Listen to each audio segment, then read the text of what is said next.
حضرت عبداللہ ابن عمر اور جناب عبداللہ ابن عمر یہ دونوں آپس میں بیٹھے ہوئے تھے۔ مسند امام احمد بن حنبل میں روایت، جناب عبداللہ ابن عمر اٹھ کے گئے تو جناب عبداللہ ابن عمر نے رونا شروع کر دیا۔ یہ صوفیاء کی مجالس ہوتی ہیں، یہ اللہ والوں کی محفل ہوتی۔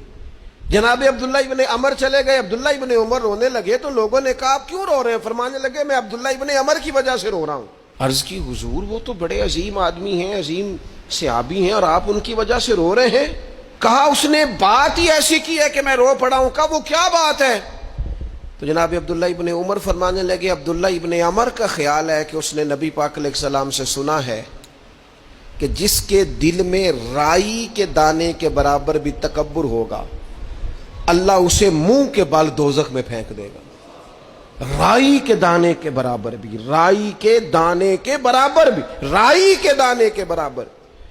آپ اس کا سٹیٹس چیک کریں کہ اس کا معیار چیک کریں کہ یہ بیماری کتنی خطرناک ہے، کہ اگر اتنے بھی جراثیم اس کے سینے میں موجود ہوں، دل میں موجود ہوں، تو فرمایا اللہ تعالیٰ منہ کے بل دوزخ میں پھینک دے گا۔ فرمایا یہ بات اتنی سخت ہے کہ اس نے مجھے رلا دیا۔